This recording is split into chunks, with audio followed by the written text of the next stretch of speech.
이제 기저귀 값 굳었구나 하는 그날까지 화이팅입니다.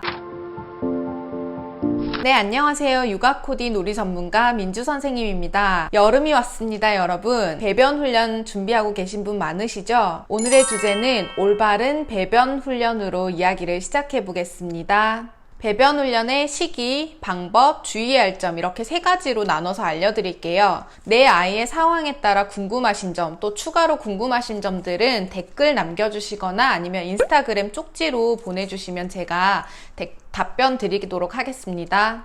두 돌 전후에 자녀가 있으신 분들은 배변 훈련에 관심이 많으실 거예요. 단순히 배변 훈련은 대소변을 가릴 수 있다로 생각하시면 아니 되옵니다. 배변 훈련은 처음으로 아이들이 자신의 몸을 통제하고 조절하는 경험이기에 즐거움도 느낄 수 있고 쾌감, 성취감들을 느낄 수 있습니다. 이는 성격과 정서 발달, 자기조절력에도 충분히 영향을 줄 수 있기 때문에 정말 올바른 방법으로 접근을 해야 합니다. 잘못된 방법으로 훈련이 되었을 때는 규칙에 너무 얽매이거나 또는 규칙을 수용하지 못하거나 강박증, 결벽증 등의 증상이 나타날 수 있기 때문에 정말 주의하셔야 됩니다. 그렇다면 배변 훈련은 언제 시작해야 하나요? 가장 기본적인 질문이 되겠죠. 신체 발달적으로는 15개월에서 18개월 정도가 되었을 때 아이들의 자율신경계 발달 그리고 대소변을 조절할 수 있는 근육의 발달이 이루어지기 시작합니다. 이는 18개월부터 배변 훈련을 시작하라는 말이 아니라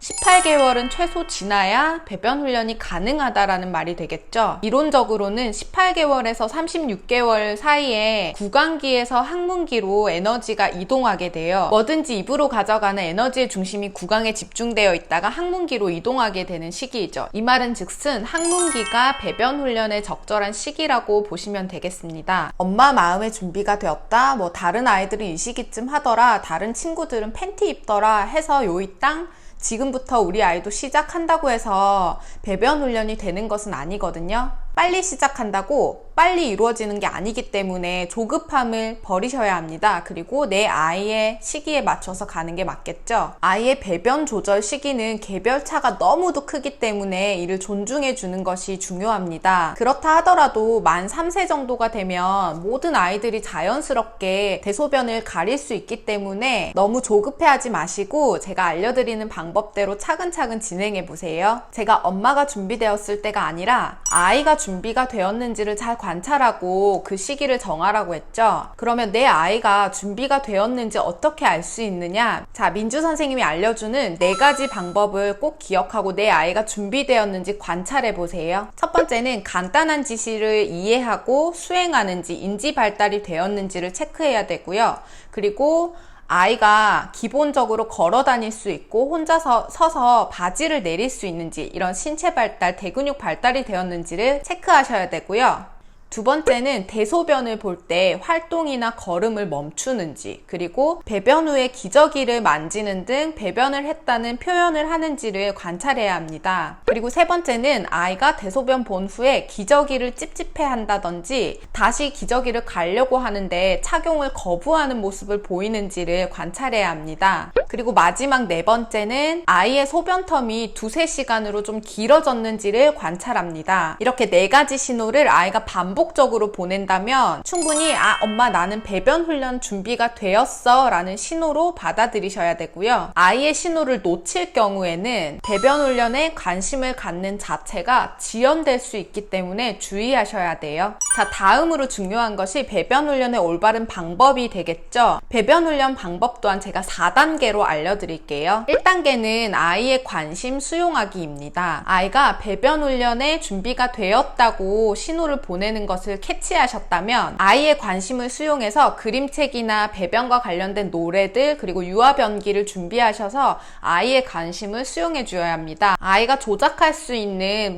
버튼을 누르거나 손잡이를 당겼을 때 물 내려가는 소리가 나거나 방귀 소리가 나는 그림책들이 많이 있거든요. 꼭 활용해 보시는 것이 좋고요. 그리고 유아변기는 아이가 생활하는 공간에 비치해서 아이에게 친숙함을 줄 수 있도록 하는 것이 도움이 되겠죠. 혹시 우리 아이는 유아변기가 변기가 아닌 성인의 변기, 그러니까 일반 변기에 관심을 보인다고 하시면 굳이 유아 변기는 필요가 없고요. 대신에 아이가 스스로 발받침을 밟고 일반 변기에 올라간다든지 앉았을 때 빠지지 않도록 커버를 준비해 주셔서 아이가 일반 변기에도 거부감이 없도록 도와줘야겠죠. 자, 2단계는 아이의 배변 횟수나 양을 파악해야 합니다. 평균 18개월이 지나가면서 아이들의 그 배변 시간이 점차 일정해지거든요. 이를 관찰하고 아이가 배변할 시간이 되었을 때 미리 변기에 가볼 수 있도록 제한한다면 아이가 기저귀가 아닌 변기에 시도해 볼 수 있는 횟수도 늘어날 것이고 그만큼 성공 확률도 높아지겠죠. 자, 3단계는 배변 표현을 언어로 알려주고 반응을 해주는 것입니다. 24개월 전후의 아이들은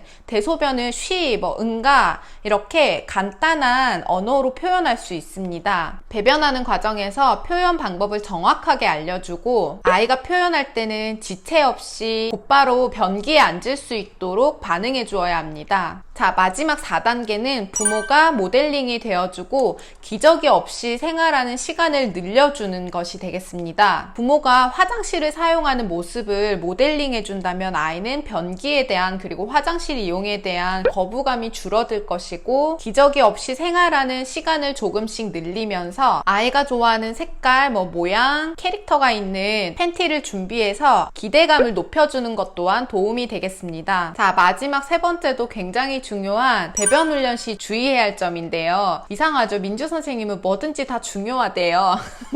그런데 정말 중요해요, 여러분. 그렇기 때문에 아까 말씀드렸죠? 아이의 성격, 정서 발달, 그리고 자기조절력에 영향을 줄 수 있기 때문에 주의하셔서 배변 훈련 하시기 바랍니다. 자, 첫 번째는 아까 잠깐 얘기가 나왔던 건데 아이가 배변 의사를 표현할 때 부모가 지체하지 말고 아이를 곧바로 변기로 데려가서 배변할 수 있도록 해야 합니다. 반복적으로 보호자가 바쁘다는 이유로 아니면 귀찮다는 이유로 타이밍을 무시하게 되면 아이 또한 조절해야 될 필요성을 느끼지 못하기 때문에 관심이 떨어지고 지연될 수 있어요. 자, 그리고 두 번째는 변기에 너무 오래 앉아있지 말고 실패하였다면 후에 다시 시도하는 것이 바람직합니다. 변기에 오래 앉아있다 보면 건강에 도 안 좋을 뿐더러 변기에서 힘들었던 그리고 지겨웠던 기억은 아이에게 배변 훈련하는데 크게 도움이 되지 않아요. 그리고 세 번째는 젖은 기저귀를 너무 오래 방치하지 마라인데요. 보송함을 유지하면 아이가 쉽게 불편함을 느끼고 표현할 수 있는데 젖은 기저귀에 익숙한 아이들은 불편함을 크게 느끼지 못하고 이 말은 즉슨 배변 훈련 시기도 늦어질 수 있다는 것이겠죠. 왜냐하면 제가 시기는 아이가 정하는 거기 때문에 아이가 불편함을 느끼고 표현할 수 있어야 배변 훈련의 적절한 시기라고 했잖아요. 그렇기 때문에 한번 소변을 했다고 해서 바로바로 기저귀를 갈아줘라는 아니지만 아이가 젖은 기저귀를 너무 오랫동안 착용하고 있으면 불편함을 잘 느끼지 못해요. 그렇기 때문에 표현도 더 늦게 하게 되는 거죠. 그래서 젖은 기저귀를 너무 오랫동안 방치하는 것은 바람직하지 않습니다. 자, 네 번째는 배변 성공 여부와 상관없이 공감하고 칭찬해줘라 인데요.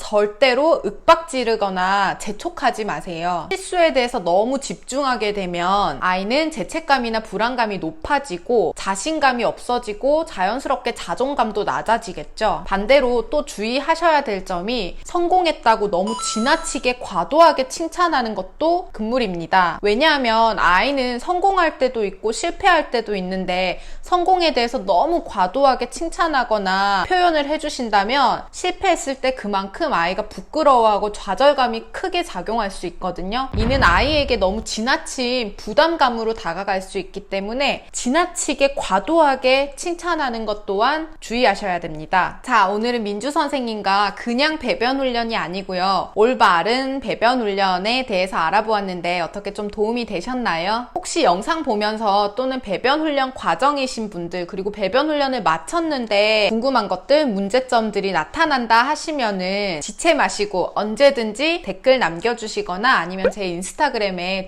개별 쪽지 주시면 제가 또 답변 드리도록 하겠습니다. 이제 기저귀 값 굳었구나 하는 그날까지 화이팅입니다. 올 여름 안에 내가 기저귀를 정말 떼야겠다 이렇게 너무 조급해 하지 마시고요. 저는 다음 시간에 또 궁금해 하시는 주제 준비해서 뵙겠습니다. 안녕.